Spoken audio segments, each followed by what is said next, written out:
Thank you, Madam Speaker. Madam Speaker, I stand to contribute to this motion, to this debate on the presidential address.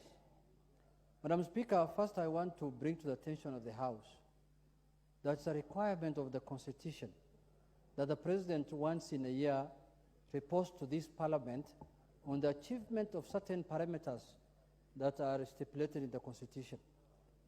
And Madam Speaker, that provision was made in the Constitution so that this House can hold the President accountable. We are not here to have a chorus of thanking the President, appreciating what he said. That's none of our business as a House. We want to know as a House from his speech whether the last 1 year he has achieved those issues that he is supposed to report back to this House, Madam Speaker. Madam Speaker, when I listened very keenly to the President of that day, because I was present in the House, I almost thought that the President is relaunching his UDA manifesto again for the second time, Madam Speaker. Because the whole speech was full of promises, promise after promise after promise after promise.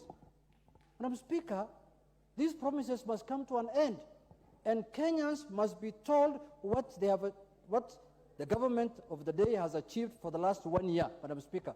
1 year is quite a long period of time, Madam Speaker. A lady gets a child in 1 year, Madam Speaker, after getting married.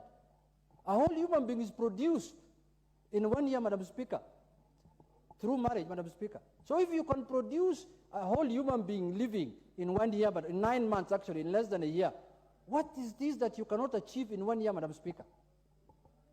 So, Madam Speaker, let us be honest to Kenyans. Let us not address Kenyans as though some of them are living on earth and others are living in the moon, Madam Speaker. I heard people saying that we have stabilized the economy. I don't understand what stabilization means. When people are suffering, the cost of living is high, the cost of food is high, what have you stabilized? Unless you have stabilized things in a manner that we Kenyans cannot see. You are struggling with debt payment, you are struggling with revenues, you are struggling with all kinds of things, and then you have the audacity to tell Kenyans that we have stabilized the economy.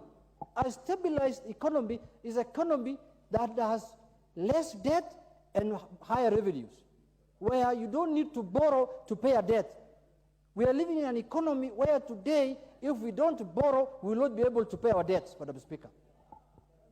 Madam Speaker, some of the things that I listened to in that speech, for example, is the issue of the Hustler Fund. Somebody borrowed 740,000, and now he's a rich man. He has bought a tuk-tuk. Madam Speaker, me, I don't know if we are living in the same country or we are living in different parts of the world, Madam Speaker. If you have a 740,000 shillings, that is enough to buy a tuk-tuk. But if people are saying that, it's like telling me today that I will get 1 million shillings. Honorable Speaker, you know, the Honorable Junet has been born in affluence. He's lived as a rich kid. So he does not know how much 700,000 can transform a person's life. He does not know that the price of unga today has moved from 250, which he supported during President Uhuru's speech in this very house, Order. that it was 250, Order, now it's at 135. Order, Bowen Buyer. Order, Bowen Buyer. That is a point of debate. You will have your chance to actually debate. Honorable Junet.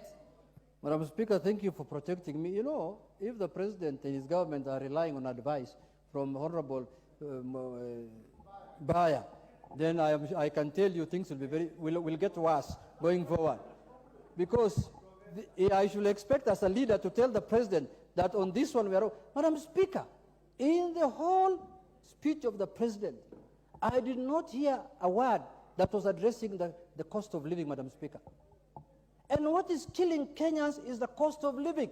That is what this government promised to lower. They never promised to tell us that they are going to buy tuk-tuk for people, they are going to buy this for this. No, it's about ugali, it's about their stomachs, it is about their lives, Madam Speaker.